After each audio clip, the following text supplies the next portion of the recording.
Welcome to another live Q&A Swim with the Sharks edition here at School of Sharks. My name is Dan Diaz. It is my pleasure to be here once again. We have an awesome show for the audience.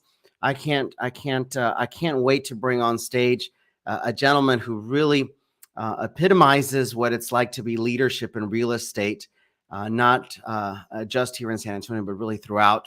Before we get into that, just a little bit of housekeeping. We're using a service called StreamYard. So a couple things. One, we do want to hear from you. Please let us know where you're at, what questions you have, what are your markets. And also don't forget to give permission to StreamYard so that we can know exactly who you are. So with that in mind, without further ado, we want to go ahead and bring on stage a gentleman. He has been in real estate for over 31 years. And is really a well-rounded individual when it comes to this arena, not just because of what he does now, but really his background. He has started businesses that range from portable restrooms to solid waste hauling companies. So this is really, really exciting. I can't wait for you guys to hear him. So without further ado, let's go ahead and bring Mr. Robert Elder to the stage. Welcome, Robert. Tell us a little bit about yourself. Hey, Dan. Thank you. I'm super excited to be here. I appreciate you making time for me to share my story. So please do. Well, it's been an interesting journey. Like you mentioned, getting into other businesses outside of real estate when I saw opportunities. I'll kind of start from the beginning. I come from extremely humble beginnings in Laredo, Texas. I mean, like literally grew up on a dirt road. My pool was this hole. It was a hole that I was big enough at about 5-6 years old that if it rained, it would go up to here. And that was my pool, So wow. That was, for the record, not the Rio Grande River, right? It was only when it rained, bro. Oh, man. Wow. So tell us more. Yeah. So my mother owned, my family was very entrepreneurial. My grandfather owned a small car lot. My mother owned a women's high fashion boutique store. They owned a nursing uniform store. And so I remember like literally taking the city bus from elementary school, going all to, way to downtown Laredo, and then walking about 18 blocks to get to the mall. And then I would work. I worked either in a friend's ice cream shop, but more helped organize things and whatnot. Primarily shoes is my thing. And that's, I think, why Stephanie laughs at me. I'm kind of a shoe whore. So I definitely like my shoes. She doesn't like competition? I mean, is that what that is? She's beating me. She's totally beating me right now. But it was interesting because that's where I learned the mechanics of selling at such a young age. Looking back now, I didn't know what, I was there trying to help people. That's all. I was like, okay, you want this pretty thing here. This looks great with that dress. Perfect. Boom. Fast forward, the Mexican peso devaluation happened and we were literally homeless. Literally lost everything. I remember coming home to a padlock, like a gate. We had this big iron gate that would go into our house, and I had friends behind me. And they were going to join me because I had all these pinball machines and all this stuff in the house. Like I had almost like an arcade. And we couldn't get in. So of course, this was before the time of cell phones. I had to walk to a friend's house and call my mom at the store and be like, Mom, there's a gate and a padlock on the gate and I can't get in. And that's it. We were literally homeless. We ended up losing it. My family lost everything. I had to move in with my grandparents for about 8 years because my mom and dad couldn't afford to have me. They relocated. How old were you at the time? That was about 10-ish. No. So that made an impact. 12, 13, right around there. Yeah, that made an impact. Impressionable age.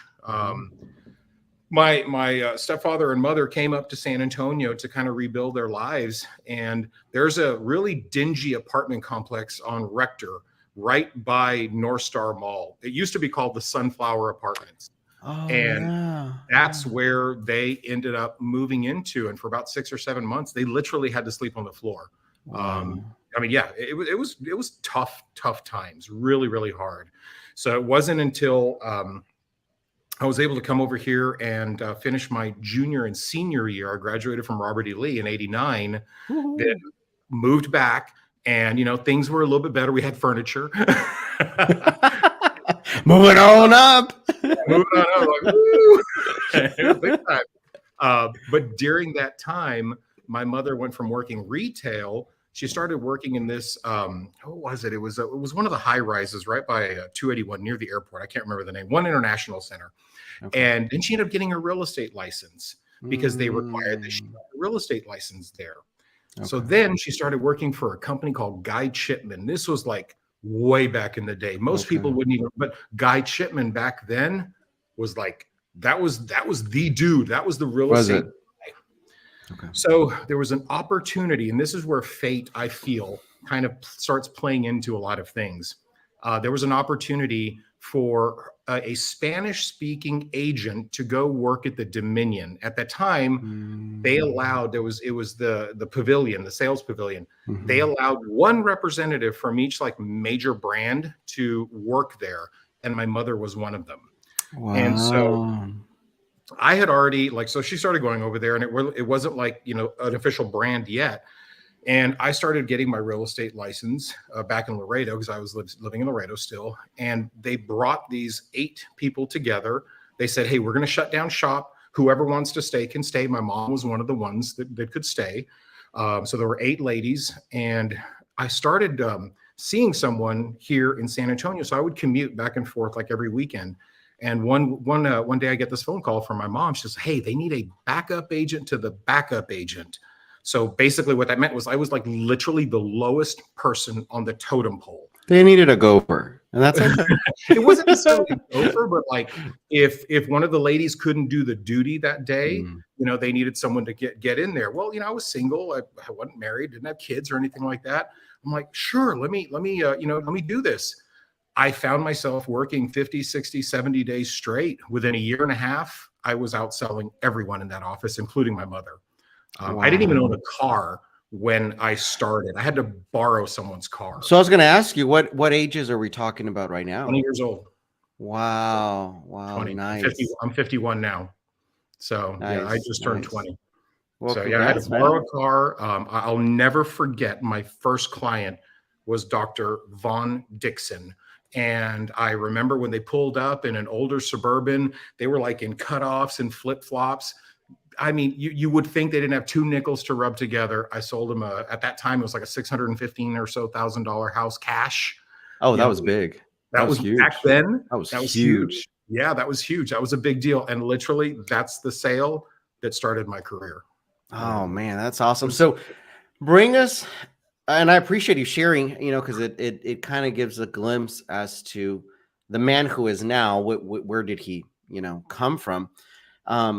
What is the niche that you primarily work? Because you're not just an agent. I mean, I'm sure you're there to help a lot of people.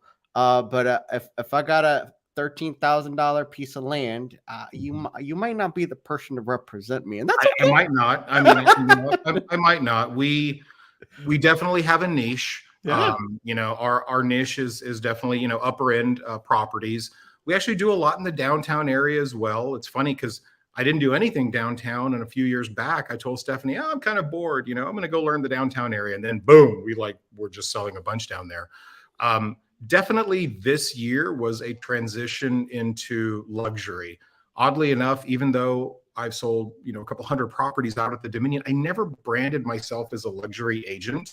I've also never had the level of success that I've had until, Stephanie was a part of my life. It's crazy. Like I've always had success, but like we have just exploded. And when we were working on our business planning the previous year for this year, she's like, hun, you're working all these hours. I want you to elevate your price point more, lower your unit count and whatnot. I'm like, okay. So I took it to heart, and, boom, off to the races. We're going to close out with like 64 million in sales this year, in closed sales. And our units are like way down. So price went up considerably. So let's dig a little deeper, if that's okay. How long have you and Stephanie been together? Going on 6 years. Quite a bit. Yeah. What positive impact would you say that Stephanie brings when it comes to the effect that it had in your real estate? And as you answer that question, because there's going to be a follow-up question to that, is what is the connection between a solid quality spouse, mate, girlfriend, significant other into Right. someone's business? Because I will want Oh, to talk about that. it's immense. So I'll answer your first question, then I'll go into the second one. So I will be super transparent in that, for years I led with ego. 100%. I will fully admit it. And Can because I support that? Just kidding. I would expect people to just listen to me because of my years of experience. And truth be told, Mm, it's like I very much had their best interest in mind. I So believe that. Yeah. when I say with ego, it was like, you're not listening to me. Why are you questioning me? Just this is what we need to do. And so I learned from Stephanie that, I have to take a different approach for some people, not all people. Some people Mhm. are totally fine with my high D, and they're like, yeah, all right, we can butt heads. It's great, boom, off to the races. But then there's other people that like a lot of facts and details and all that other stuff. And Mhm. that's where I would like sweep that under the rug because that just wasn't my style. But Mm. that's the beautiful thing, though, having her, because where I had major holes in my business, she would, plug them up because she'd come in and be that better person to meet with that individual client. So I would kind of like, take a little bit of a back seat and allow her to shine and do her thing. And then like we could win again. Mhm. It's huge. It's huge to have, to your other question, it's huge to have someone in your camp, spouse, significant other, husband, wife, that is going to support you. I mean, I will say probably a horrible habit of mine is that I'm a workaholic. I really am. I've been like that my entire life. Um, The I few years I've known you, I can vouch to that. I almost think though that it's my superpower as well. Mm. If you look at it differently, it can be, in my opinion, it can also be a superpower because I will be the hardest working, MFer in the room, as The Rock will say. And I love work. It's not, for me, this is not work, in all honesty. I'm very passionate. I truly love real estate. It's funny though. It took me losing everything to realize what my gift was. Because like you mentioned earlier, I've actually owned two garbage companies. I've owned a recycle facility. I've owned a porta potty company. I've made millions. I've lost millions. And it was losing the millions. And I came back to San Antonio from Houston after a venture went just entirely sideways, that I came to the realization that I have a God-given talent, and that talent's real estate. And I'm good with it now. For a while, I wasn't Mhm. good with it. I'll be honest with you. People sometimes think of us as, used car salesmen. And Mm. my ego was getting the better of me saying, well, I'm successful. Why aren't these people respecting me? And blah, blah, blah. Now that that's all gone, respect me, don't respect me, whatever. That's on your side of the street. I'm very comfortable in my skin. Like me, don't like me. I'm here to help people. I love what I do. I do it with 100% of my heart. I mean, it's not about the money. The money's a byproduct of all of this that we do. I just genuinely love it. I really do. And to have that support system with her to back me up is literally the only reason that I'm even doing the numbers that I'm doing. It's because of her being in my I, life. I love it. I love it. Guys, there is tremendous value in having someone like Robert here on stage with us and at the show. If you're getting value, do me a favor, like, share to your social media. And that way, I think Facebook really loves the algorithm when it comes to something like that. We really want to let people know that, there's experts in available, to them the way things are now. Now let's talk or go into a little bit more who the person of Robert is. You talked about one of your superpowers, which is to be a workaholic, and I agree with you. I mean, I think even Bhaskar mentioned a little while ago. He says, "Yeah, I've gotten messages at 5 o'clock in the morning. I don't get around till 7 o'clock in the morning." I hope that's not the case, but I can tell you, I've gotten messages from Robert on the weekend, on Saturdays, on Sundays. Hey, I got this client. He's looking at this house. I don't think I can get approved for a conventional mortgage. Can you help me out? Yeah. Sure. I mean, that's what we do. Yeah. We work nights and weekends for sure. But let's get real. Let's talk about what you would consider, or maybe Stephanie would consider, your most challenging weakness that maybe you're still working on right now. Yeah, no, I do have ADD. I don't take anything for it. I did for a while, and I was like, wait a second, I thought it was kind of screwing up my superpower, to be honest with you. I can be very much squirrel, going Um, 100 different directions. I do have a limit. I have learned that I have a limit. There's a certain number of transactions, and it's a big number, that if I surpass that number like in a month, fuses are blowing. Wow. And it's not that, we have an amazing person in house. We call her our chaos coordinator. It's Carla. Chaos coordinator. I love Yeah, that. no, it was funny. I was getting one of my cars washed, and I saw this little plaque, and it said chaos coordinator. I'm like, oh, I'm buying that. there we go, squirrel. And she helps us definitely stay on track and everything. But I would definitely say, a challenging weakness for me is just that. In the past, I used to need to control the entirety of the transaction, and I learned to relinquish a lot of that and just deal with where I'm needed, at the most important things. I don't necessarily need to be doing the tedious little tasks. I need to be doing what I'm good at. You don't need to be sending the documents for signing? No. I almost don't even want. I don't even type documents much anymore. If I'm being honest. It's funny you mentioned that. I was talking to a mentor of mine a couple of weeks ago, and he says, Dan, you just need to drill it in your head. Nobody will do anything as good as you. Like that. Yeah, just that's true. Flat out. That's true. So just look for somebody who can do like 70-80% of good. And if you need to hire 2 of them, so things average out, then hire 2 of them. There you go. I mean, that's 100%. Really what it comes down to. Let's talk about some of the things that really bring satisfaction to your life as a person. What do you enjoy most as a human being when it comes to business, when it comes to being an agent, when it comes to being an investor? Do you have any investment portfolios? I guess we do. Yeah. We do. We've got 3 right now. Stephanie actually wholesaled 2 recently. She's definitely she's what do you call that? The mega mind, the big brain, because she's so smart and she loves all the numbers and the details and everything. Oh, yeah. But yeah, no, she did her first flip, and oddly enough, I represented the buyer for it, so that was. Was it a high-end flip? No, I mean, to some, yes, it was near 400,000. So I mean, it was a nice house, and nice. Her and her team did an amazing job, and my client fell in love with it. So we're totally in that arena and space, and we're now looking to potentially go into maybe smaller multifamily, stuff like that. We're trying to educate ourselves. And that's what I love about guys like you and Biscar and some of the other team. You bring value to people that don't know. Like, I don't know everything about real estate. It's impossible. No one knows everything about real estate. I stay in my lane.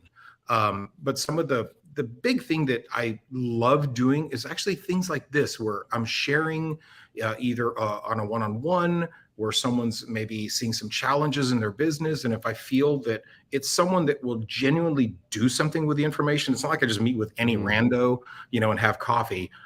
There has to be a pretty compelling reason why I take time out of my day based on my hourly rate and all that stuff. If I'm going to pour into someone, I want to make sure that they use the tools that I'm going to give them, and hopefully, change their lives. I remember this one particular agent. He won't be named, but he's ridiculously successful now. But when I met with him before he got back into the business, he was challenged, didn't have any money, was really on the brink of bankruptcy. And we kind of broke down his business, and I said, okay, this is what you need to do. And now the dude's doing like 25, near 30 million a year in sales. Wow. I'm not claiming any ownership of the outcome. All I did was give the guy a little bit of a roadmap, if that makes sense. So I like to pay it forward. Yeah, no, for sure. And sometimes, it's funny, people who are what I like to call inwardly successful. Like, you don't know what their success is going to look like and what area of business it'll be, but they're just inwardly successful. They just need a small pivot. They just need a small little movement or direction or guidance. And it's like, they completely. We all do. That's why I'll go back to what I said earlier. I will never claim to know everything about this business. I mean, this year alone, we've probably spent close to $60,000 in education just this year. I believe it. Guys, if you guys are getting value, 2 things. Questions. You just heard it. Robert doesn't hang out with a lot of people on a regular basis. Post your comments, post your questions, and let us go ahead and pour into you guys a little bit more. And if you're getting value, go ahead and like it, share it to your social media platform. Feel free to tag School of Sharks, myself, Dan Diaz, Robert, out of his busy schedule, he might not mind a little tagging. It helps the algorithm. I don't know. It's up to him. But please tag us, and we'd love to answer your questions here live on the show. Let's go back to the comment that you shared about pouring on to other people. I'm not going to make any assumptions, but you're probably at a moment in your life in which the primary driving force is not necessarily money. It's more, how can I impact someone's life, their career, maybe the way they navigate. What words of wisdom would you share with someone who is maybe starting off as an agent, and maybe they have their license, maybe they have the brokerage, but they really don't have the wheels in motion to go in a specific trajectory? What words of wisdom would you share? So that's a great question. As we all know, this business is not for everyone. People think it's an easy business. People think that the outcome is just going to magically appear once you have your license. And it's the furthest thing from the truth. One of the first things that I could tell someone that's new in the business is definitely watch your mindset. Watch who you're sharing your dreams, visions, goals, stories with, because more often than not, you might be talking or sharing that with a small thinker, and they're going to sit there and squash your big vision of, hey, I want to be a whatever, this mega agent and everything else. Sure, anyone can do it. I'm nothing special. I learn, and I work. And you do it enough times, you are going to get the outcome, but it doesn't happen overnight. I always get this comment of like, well, I want to be just like you. I'm like, well, shit, you need to have started 32 years ago. Come January, it'll be 32 years. So it's like, here I am. You need to find a padlock in your home in Laredo. Let's start from there. Yeah, I need to find the key. Don't give up. Work your ever-loving ass off, and probably put your blinders on, because everyone has an opinion when it comes to this business, or any business for that matter. You have to think about. I watched the movie about Lamborghini the other day. I'm a huge car buff. I've got a Ferrari. I've been blessed with all kinds of toys. Like, I love cars. And so when this movie came out a couple of weeks ago, I'm like, oh, I have to watch it. And here comes Mr. Lamborghini talking to his father, and he starts sharing his dream after coming home from the war. And the father's like, no, that's a dumb dream. No, you can't do a tractor. You can't start it, because that's how Lamborghini started. They started with tractors. And the father kept on like pressing, no. And I thought to myself, could you imagine if this individual would have listened to his father, we would never have those amazing vehicles running around on the streets. And I turned to Stephanie and I said, I wonder how many other people's dreams have been squashed by others who were such small thinkers. Does that make sense? How many Lamborghinis we don't have? I mean, really, think about it.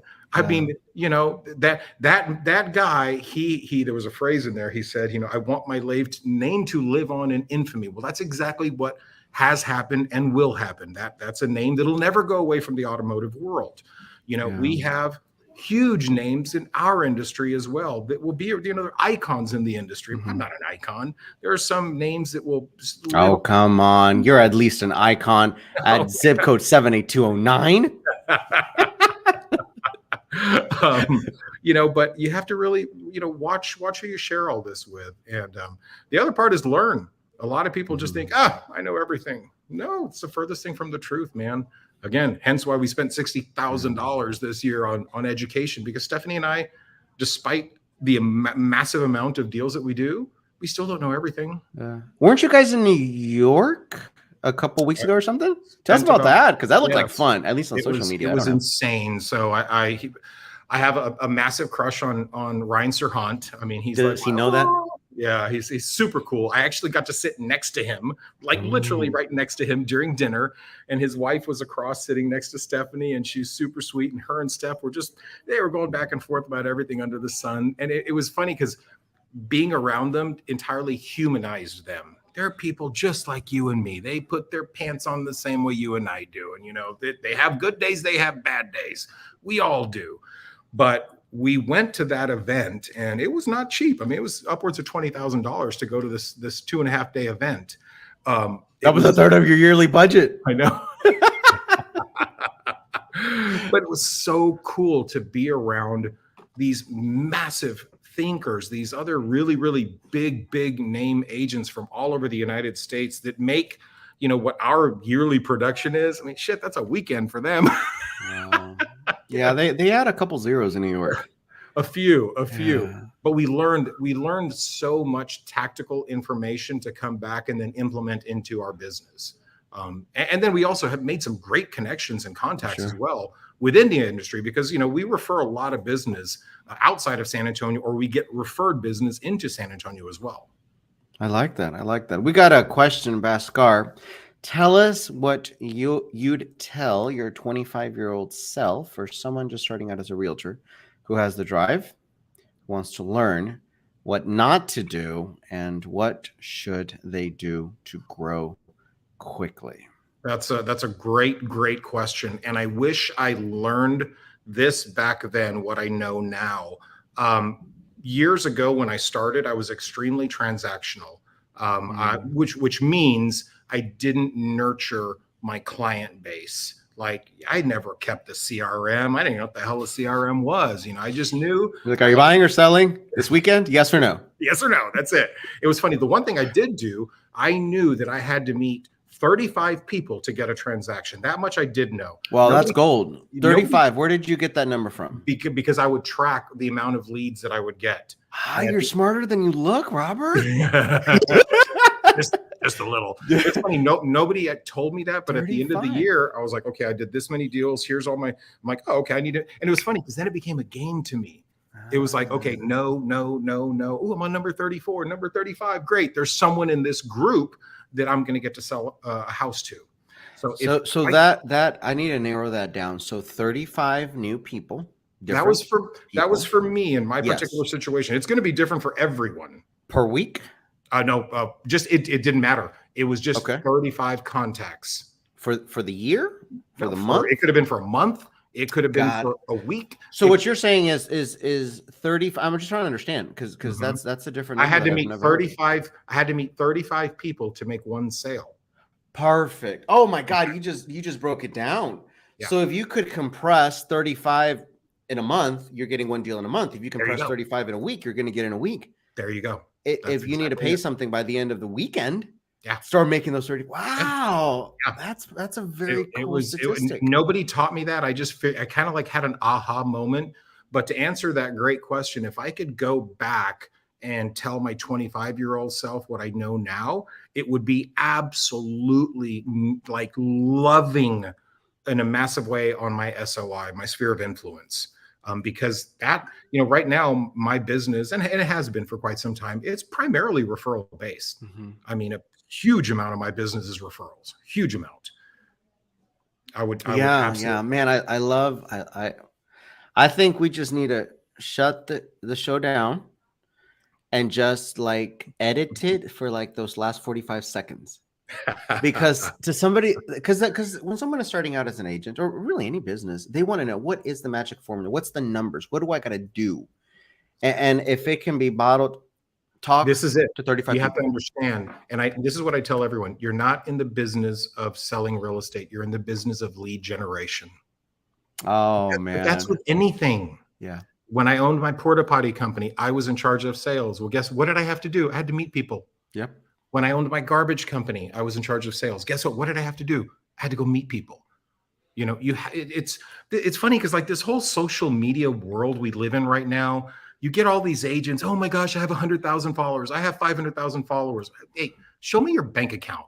Yeah. How many deals are you doing? How many deals are you closing? That's what I want to know. That's what I find impressive. Not how many people are following you. I don't give a shit about that. Yeah. So it's funny in our world, in the investor side. No, you're good. In the investor world, we're like, show me your HUD. Show me your HUDs. Let's take a look at your balance sheet, your P&L. Exactly. Then we can talk.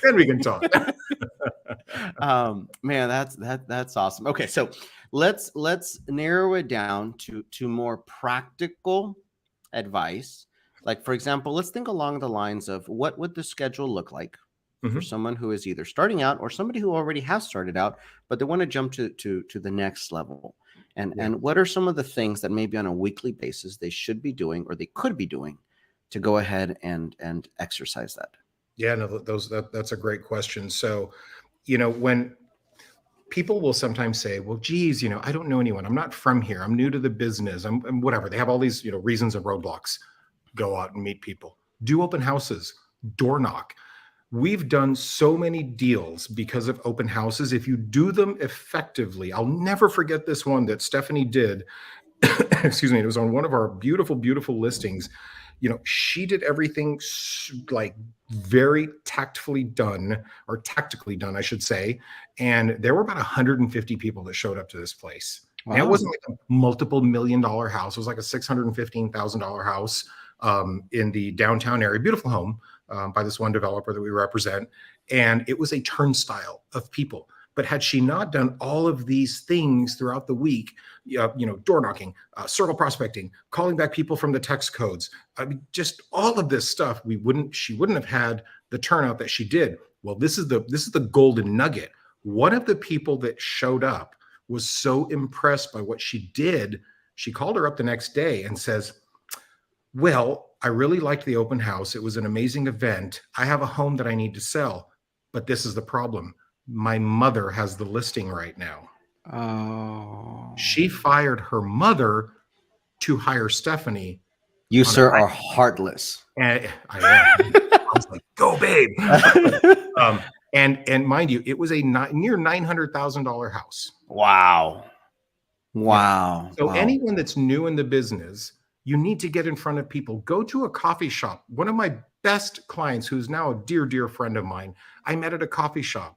Because if I'm at a coffee shop, I'm gonna make it a point to, hey, cool shoes, great tie, love your sunglasses, whatever. Say anything, compliment some. That immediately, if you pay a compliment to someone, it's going to open up a dialogue in a positive way. In a very positive way. And when I say that, it's if they have shitty shoes, I'm not going to compliment their shoes because I'm a shoe guy. I got my Louis Vuitton. Those shoes looks like they can handle a lot, sir. But I mean, one of our best clients. It's got to be a genuine compliment. Yeah. We just got to wrap in, and I think we've sold, I think like 11 houses for this guy. I mean, very nice. He ended up being, he's an investor. He owns properties, blah, blah, blah. But that never would have happened if I wouldn't have talked. Yeah, no, I can definitely attest to that. So let's dig a little deeper, because you talked about open houses, which to me, again, we're talking about learning. That is an area that I don't know anything about. If you can break it down to maybe like the top 3, 4, 5 things or steps that someone, an agent, can do to make a successful open house. Sure. What would your experience tell you? Step number 1 would identify a property that's going to be in a non-gated area, that's going to be in a high traffic area, in which will allow you to put multiple signs out. So for example, if you're in Stone Oak, usually it's gated. And guess what? They're not going to allow you to put signs. They'll allow you to put one at the entry pediment, and then that's it. Then inside, oh yeah, put as many signs as you want inside. Well, it doesn't matter. It doesn't matter. You know what I mean? You could say that, but then I'll dig into that in a little bit. So fine, like I love, Alamo Heights or downtown or something like that, or off of 35, there's heck over at Terrell Hills, almost Park. Terrell Hills, exactly, all those areas.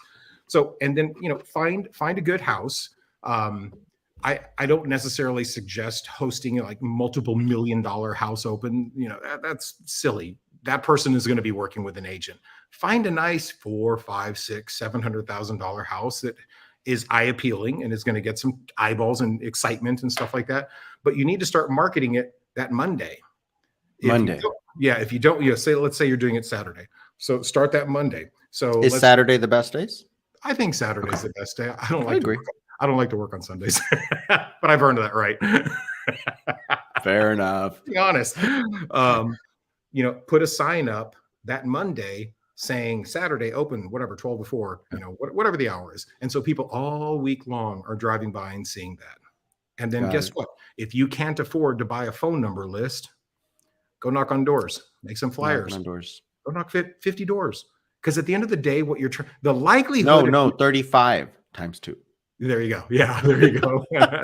But the likelihood of you selling that listing is slim to none, and Slim's usually vacationing in Cancun.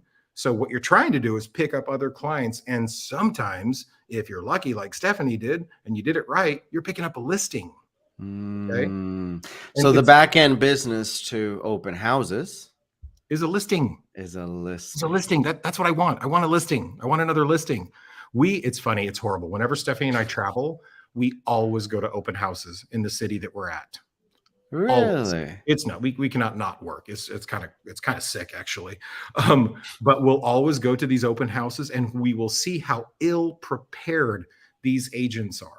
We Oh, start asking, wow. So tell us, let's talk about that. What are some of yeah, the mistakes that you see? what else is available in the neighborhood? They don't know anything. It's like, create a list, Oh, create a yeah. list, create a sold list. It's like these people, they show up like 5 minutes, if you're lucky, before the open house starts. You need to show up like 30 minutes. You need to get in the right headspace, because I've made the error of getting there right on time. Well, guess what? Maybe you just dealt with traffic or an irate customer or another agent who was blowing up your phone for something else, and you're not in that headspace. And what I Yeah. tell new agents is, every time in this industry you make a mistake, it's a $10,000 mistake. I've made them. I've made plenty of them, and I'm sure I'm going to make more of them in the future. So I'm not saying I'm infallible. No, I will make a mistake, and I have made them, but they're very costly. So whenever I make that mistake, for me, it's a learning. Okay, can't do it. Can't do that one again. Yeah. If I'll tell you something. I can definitely attest to that because my wife and I sometimes, whenever we go traveling, we love going to open houses too, even though we're not agents. But we were in south of Austin, a small town. There is a Driftwood. We were in Driftwood, Texas, and there was this beautiful community. Again, not $1 million homes, but $6, $7, $800,000 homes, and it's at open house. We're like, oh, let's go. Let's go. I was massively impressed at that agent, and I'll tell you why. First of all, very well dressed. Mm-hmm. Secondly, greeted us at the door. Third, I started making conversations, me being, the conversationalist, and he knew that neighborhood like nobody. He told me, if this isn't exactly the home that you're looking for, there are 2 more homes that are slightly bigger, that have this, that have that. And just want to let you know, if you're looking for something a little bit under this price range, there is a lady that I know here that she may be on the verge of maybe sell. He knew insider information on the neighborhood. You were dealing with a good one. And he said she doesn't really want to go through the full process, but I have information on it. If you're looking for it, I can share it, and maybe we can sell it off market. Yeah. I'm like, oh God, you're good. That's an ace. But that's when I say 1 in a million, I'll say 1 in 1,000 type of person that is that good. We were in Palm Springs recently, and there were a couple that were like that. They were very, very polished. They knew the neighborhood, they knew numbers, they knew stats, they knew off-market stuff. When you know those things, what happens in that client's mind? Maybe they are dealing with someone else, another agent that isn't answering their phone, that isn't knowledgeable, that doesn't know what the heck they're doing. Well, where do you think that agent's going to go? Bye. I'll tell you something. If I was genuinely a serious buyer in that neighborhood, I would be like, listen, we got to talk, because obviously the neighborhood, the addresses, the floor plans. He was telling me about the school district. He was telling me, asking if we had pet. He just knew that neighborhood down. Yeah. I was extremely impressed. So it can be, that in and of itself could be someone's entire first year. And you can build a very, very good business with that.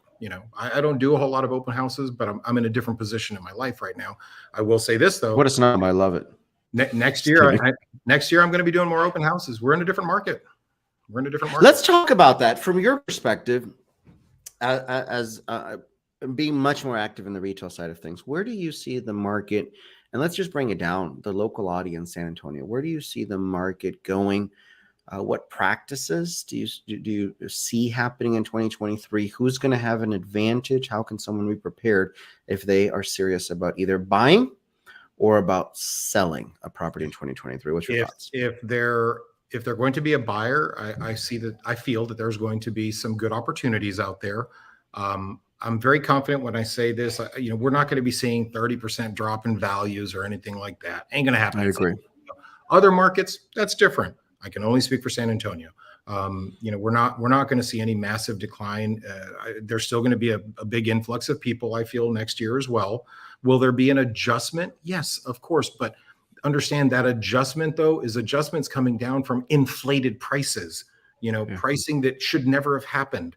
I saw one house the other day in this very affluent neighborhood that was priced at 890 and it had trickled all the way down to 600. Well, that 890 price was never right to begin with. So it could have been 8.9 million to begin with. Doesn't matter. There you go. I mean, it was priced improperly.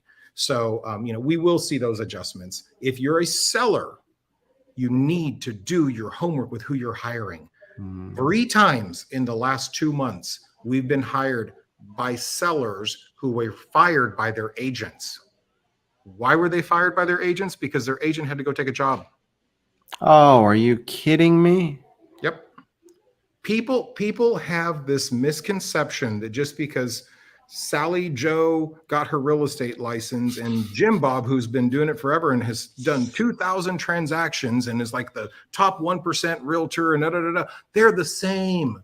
No, that's the furthest thing from the truth. No, they're not. They're not. Sally doesn't even have a marketing budget. So, so you kind of open up a little bit of a can of worms. There's about 190,000 active licenses in Texas, according to Trek. What would be, in your opinion, maybe like the top 3 or 4 or 5 questions a potential seller needs to ask a real estate agent to at least feel that they're in good hands? Yeah, no, and that's a good one. We actually have a checklist when people are interviewing us. I literally invite them to go interview other agents because odds are that other agent is not going to have like this checklist that we have. Where do you rank in your office? Not your team, because now there's so many of these teams. Where do you, Mr. Real Estate Agent, where do you rank? How many deals have you done? It's funny when we'll say, well, how many houses have you sold in my neighborhood? And I always reply, well, if I only worked your neighborhood, I would be broke. So it's like, would you rather have That's a fair question. That's a fair answer. No, I mean, it is. It's like you have 300 houses in your neighborhood, sir. If I only worked in your neighborhood, I would be broke. But where do you rank in your office?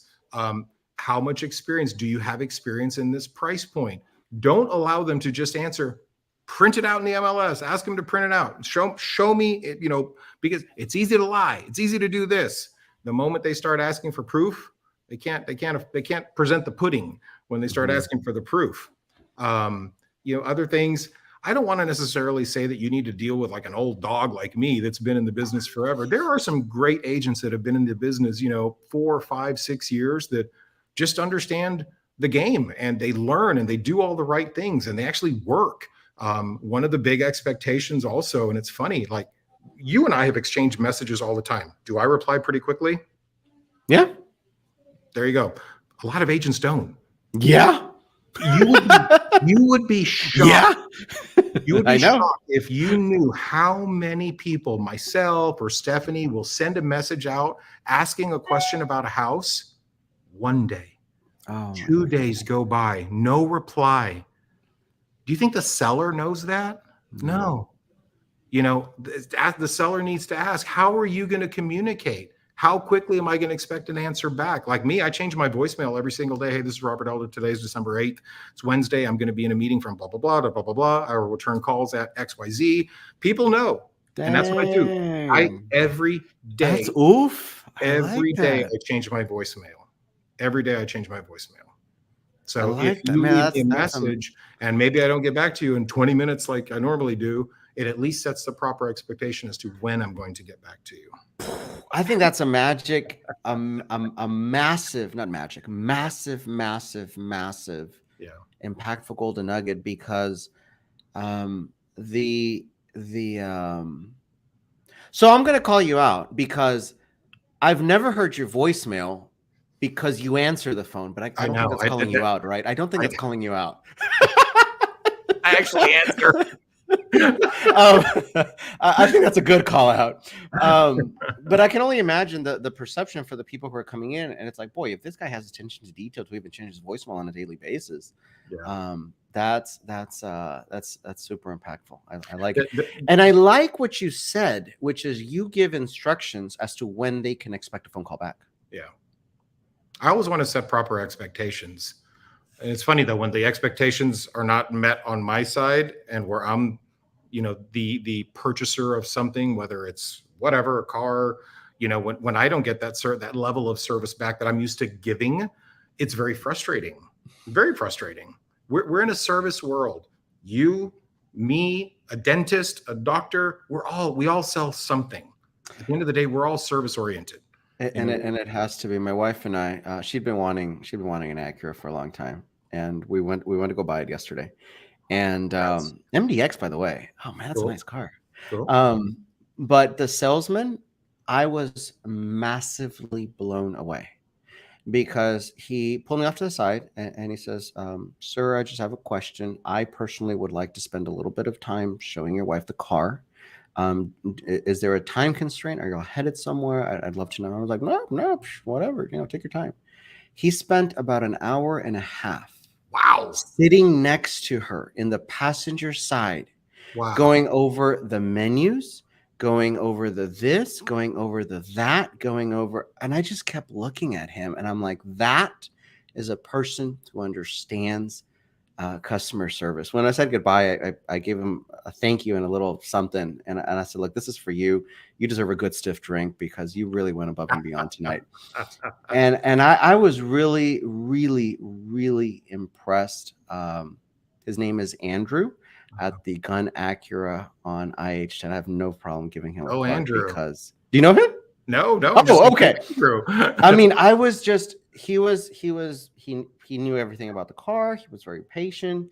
But the time he spent about an hour and a half with her, and I was like, and I did tell him, I'm like, hey, if you ever need a job, come over here. That's unheard of because you have to think about usually guys like that, they're wanting to go to the next deal so they can try and sell another one that day. Not him. Interesting. Not him. An hour and a half. Just sitting in the passenger seat, going over, all the little stinking knobs and little things. And we have 3 Mercedes, and I still don't know all the shit that they do.